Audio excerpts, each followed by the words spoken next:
Bien-aimés dans le Seigneur, Shalom. Nous sommes le mardi 9 février 2021 et nous sommes dans la joie de nous retrouver pour cette méditation du jour. Nous allons lire un texte dans 2 Corinthiens chapitre 12 versets 8 à 10. La deuxième lettre de Paul aux Corinthiens chapitre 12 versets 8 à 10. Voici ce que déclarent les Écritures. 3 fois j'ai prié le Seigneur de l'éloigner de moi, et il m'a dit, ma grâce te suffit, car ma puissance s'accomplit dans la faiblesse. Je me glorifie donc bien plus volontiers de mes faiblesses, afin que la puissance de Christ repose sur moi. C'est pourquoi je me plais dans les faiblesses, dans les outrages, dans les calamités, dans les persécutions, dans les détresses, pour Christ, car quand je suis faible, c'est alors que je suis fort. Sa grâce nous suffit. Sa grâce nous suffit, tel est le message de notre méditation, le thème de notre méditation de ce mardi 9 février 2021, sous cette belle pluie que le Seigneur nous accorde. Bien-aimés, des fois dans la vie, nous supplions le Seigneur pour obtenir une chose, mais sa réponse est négative. Cela peut nous frustrer et nous décourager. La vérité est que nous n'obtenons pas toujours ce que nous désirons, même avec les prières les plus ferventes. Et parfois nous nous posons beaucoup de questions cherchant à savoir ce qui a poussé Dieu à refuser de nous exaucer. Paul aussi s'est retrouvé dans cette situation. Il a supplié Dieu 3 fois pour être débarrassé de l'écharde qui le faisait souffrir. Il souffrait.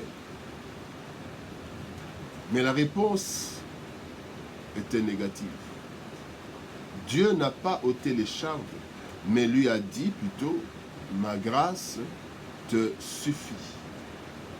En quelque sorte, Dieu disait, je ne te guérirai pas, contente-toi de ma grâce.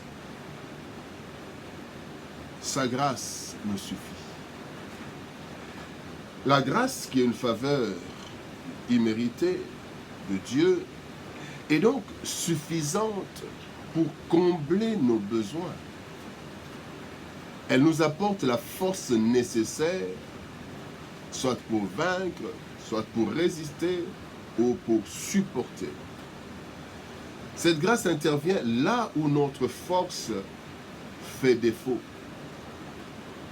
D'où la déclaration de Paul, quand je suis faible, c'est alors que je suis fort, et cela par la grâce de Dieu. Bien-aimés, quand nous sommes faibles, la grâce de Dieu nous apporte la force nécessaire pour 3 choses que nous allons voir. Il y a plusieurs choses, mais nous voulons ce jour, le Seigneur nous donne 3 éléments aux 3 forces nécessaires. D'abord, la grâce nous apporte la force nécessaire pour supporter. Par sa grâce, nous supportons les peines, les difficultés. Nous pouvons les supporter, pas par notre propre force, mais par la grâce de Dieu. Bien-aimés, lorsque la souffrance et les épreuves nous accablent, la grâce de Dieu nous aide à supporter la douleur. Paul prie et supplie le Seigneur. Il n'est pas guéri, mais il arrive à supporter, même à en parler. D'abord, Paul comprend, par la grâce de Dieu, Paul comprend pourquoi il souffre. Dieu sait pourquoi il permet ou il suscite une souffrance ou quelque chose de difficile dans notre vie. Et par sa grâce, nous pouvons aussi arriver à comprendre pourquoi cela. Et Paul, quand il explique, il a compris pourquoi cette écharde.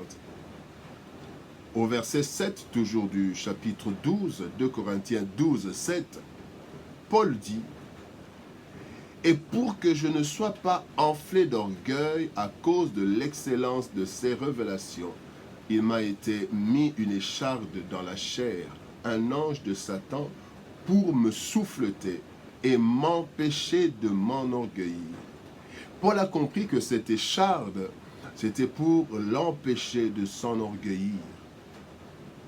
À cause de la connaissance, de l'excellence des révélations, la connaissance que Paul avait, il y avait de quoi devenir orgueilleux. Et Dieu a mis cette écharde pour que Paul se rappelle que malgré toute la connaissance, il n'est qu'un homme, il a des faiblesses. Et Dieu, par sa grâce, a fait que Paul comprenne. Et par la grâce de Dieu, Paul a accepté aussi cette volonté. Vous savez, parfois, nous nous révoltons contre Dieu. Mais Paul, le grand Paul, priant pour les hommes et les femmes, revenant même, ramenant à la vie même des morts. Mais Paul a supporté la volonté, il a accepté la volonté de Dieu. Bien aimé, la grâce nous aide à accepter la volonté de Dieu, quelle qu'elle soit. Il en a été le cas pour Job. Dans le livre de Job, Job chapitre 2, verset 10, la Bible dit « Mais Job lui répondit à sa femme, « Tu parles comme une femme insensée. Quoi? Nous recevons de Dieu le bien et nous ne recevions pas aussi le mal. En tout cela, Job ne pécha point par ses lèvres. Il a accepté. Et c'est la grâce. Comment accepter une telle souffrance, de telles pertes?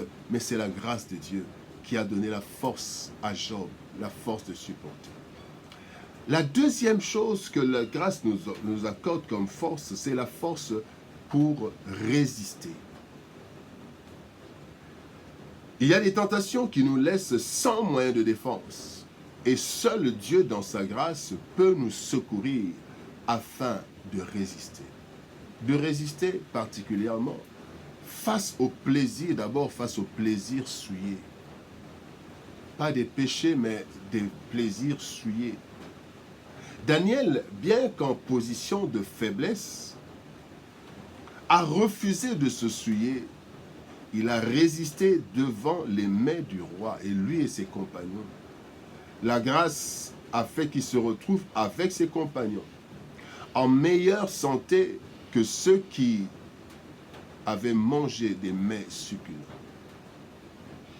Daniel chapitre 1er, versets 8, 9 et puis 15, la Bible dit « Daniel résolut de ne pas se souiller par les mets du roi et par le vin dont le roi buvait. Il pria le chef des eunuques de ne pas l'obliger à se souiller.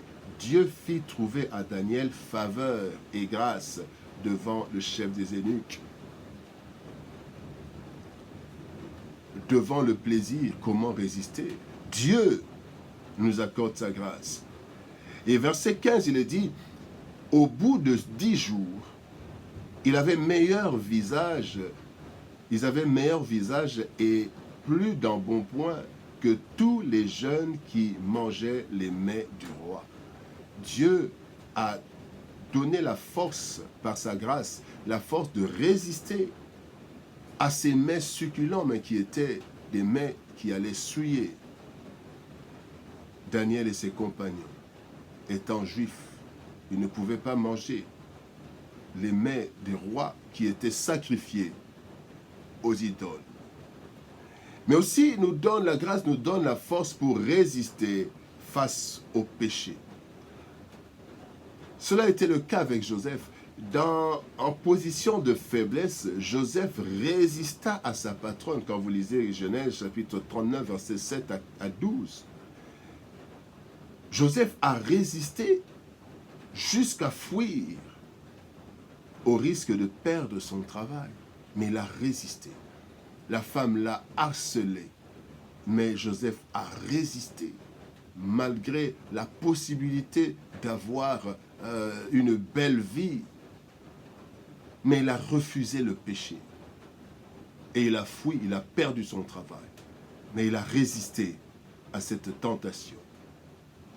La troisième force de la grâce nous donne la force pour vaincre. Bien-aimés dans le Seigneur, il y a des combats perdus d'avance, comme celui de David et Goliath. Face au grand Goliath, David, adolescent sans expérience de guerre, remporte une victoire éclatante. La grâce de Dieu a donné la victoire à David dans sa faiblesse. David était faible, mais il est devenu fort par la grâce de Dieu. 1 Samuel chapitre 17, verset 50 dit « Ainsi, avec une fronde et une pierre, David fut plus fort que le Philistin. Il le terrassa et lui ôta la vie, sans avoir d'épée à la main, dans sa faiblesse. Mais la grâce de Dieu a été là, et dans sa faiblesse, David a été fort. » Bien-aimé, la grâce de Dieu nous donne la victoire, là où personne ne nous donne la moindre chance. En fait, lorsque nous sommes faibles et que nous le reconnaissons, cela est un cri de détresse envers l'Éternel qui déploie sa force pour combler nos faiblesses. Ainsi, lorsque nous sommes faibles, c'est alors que nous sommes forts par la grâce de Dieu. Sa grâce nous suffit. La grâce du Seigneur nous suffit. Notre faiblesse n'est pas une fatalité lorsque nous reconnaissons nos limites et que nous nous en remettons à la grâce divine. Cette grâce nous rend assez forts pour supporter, pour résister et vaincre dans les situations les plus difficiles que Dieu permet dans nos vies. Ainsi, par la grâce de Dieu, lorsque nous sommes faibles, c'est alors que nous sommes forts. La grâce de Dieu déploie sa force dans nos faiblesses. Que Dieu nous bénisse. Shalom, au revoir et à demain.